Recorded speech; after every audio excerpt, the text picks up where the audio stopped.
What does it take to dismantle a cartel-style logistics web overnight? Start with 800 federal agents, 5 states, and a plan that leaves no exit. This isn't hearsay. We're reconstructing the operation step by step from the pre-raid staging to synchronized door breaches. We'll show how encrypted ledgers were captured, how hidden storage was cracked, and why agents targeted specific hubs first.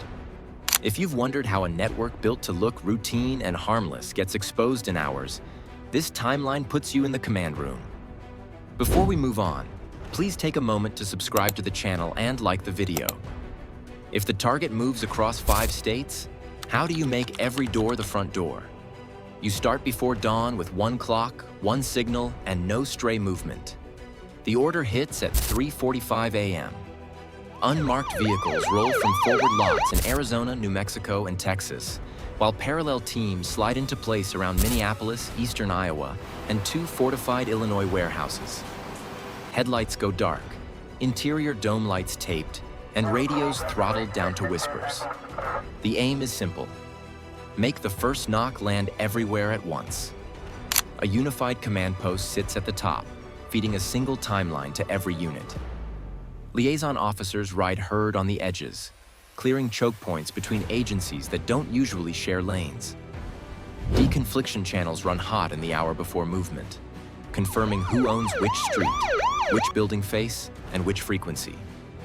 About 800 agents align under that plan, each team briefed to move when the master clock flips and not a second before. Time is the enemy and the tool. Warrants sit in sealed packets, service times embargoed so nobody can jump the gun. Different courts signed off across different time zones, so the clock has to normalize them all into a single moment of action. Go/no-dash, go checks roll in bursts. Power grid stable, target phones on the network. Surveillance tails still clean. One premature arrest blows the whole board, so every green light requires 2 confirmations and a last-second legal integrity check. Staging looks quiet on the surface and loud on paper. Forward operating lots sit a few blocks off the main routes. Vans blend with nighttime delivery traffic. Burner radios carry short call signs tied to roles, not names. Layered comms keep surveillance, breach, and evidence teams in their own lanes so no one clogs the net with crosstalk. If a breach team radios a door code, it doesn't flood surveillance. If evidence calls for a Faraday wrap, it doesn't drown out the stack leader. The map logic is the trap. Illinois warehouses and the Minneapolis residents are clocked within a 2-minute window. Traffic units drift into place first, covering ramps and known escape corridors. Highway on-ramps get quiet, not blocked with lights, which would spook lookouts, but slowed with routine stops that bottle movement. The intent is to fence the space without announcing it.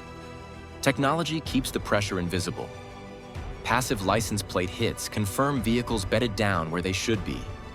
Cell site simulators give presence checks without chewing up the phones or spiking alerts. Those hits feed the timeline, not the other way around. If a plate pings where it shouldn't, the window narrows and the order may slip by 60 seconds to get the target back on the board. The breach plan lives in muscle memory. Stack orders are set by door type and expected resistance. Tools are pre-assigned. Hydraulic spreaders for steel roll-ups, ram and pry for wood cores, bolt cutters staged for interior cages. Contingency trees sit beside them. If an alarm trips, switch to silent delay protocol. If the power cut fails, push on filtered lights and suppressors. If a dog alerts, drop a calm spray and hold the threshold. Here's the answer to how teams cracked high-security Illinois sites while hitting the mayor's home at the same time. Time-locked warrants opened only when the clock said so. Parallel radio nets kept each state's chatter off the others. Assault clocks synced to a master time source drove synchronized breaches to the second.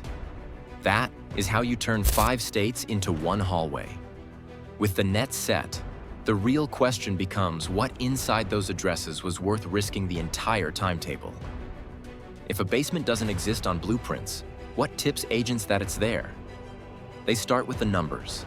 Utility records flag odd spikes at times when nobody is home.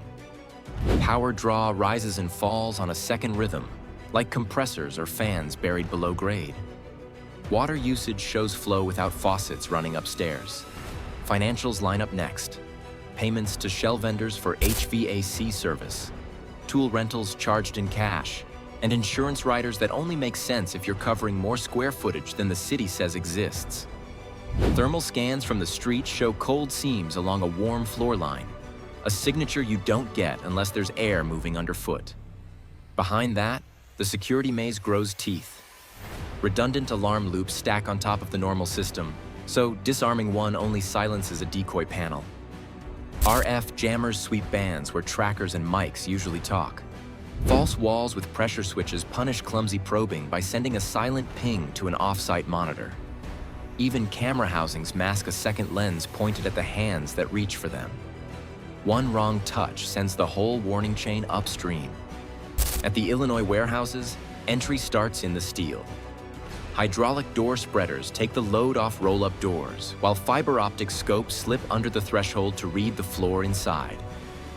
Forklift traps, channels cut into the slab to flip intruders, get flagged by the scope and bridged with short plates before anyone sets foot past the line. Overhead lines get clipped at the pole, not at the box, to keep contactors from chattering alerts. Once the wedge holds, the team rides the stack in soft, lighting only what they need, watching for heat blooms from live gear.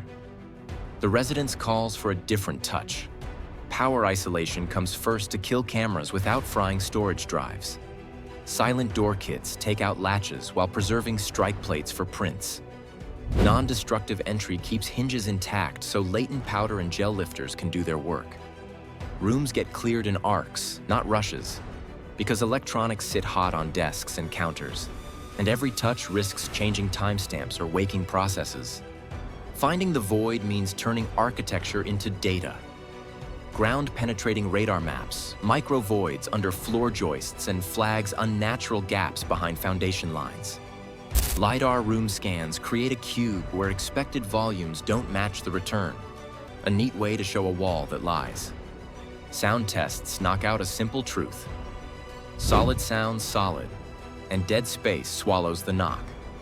When the stair stringer rings hollow, you've got a trail. Encrypted ledgers don't wait. Live devices go into Faraday wraps the second a hand reaches them. On-site RAM imaging captures keys before they decay. Air-gapped devices hide in plain sight. An old tower with a new PSU.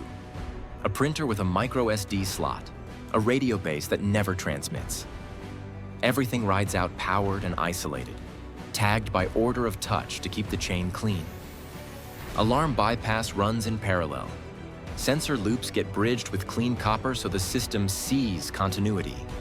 Magnets park on reed switches to hold them closed. Motion zones get delayed in software while evidence teams press inward. It's all about time. Give the collectors minutes while the shell looks normal.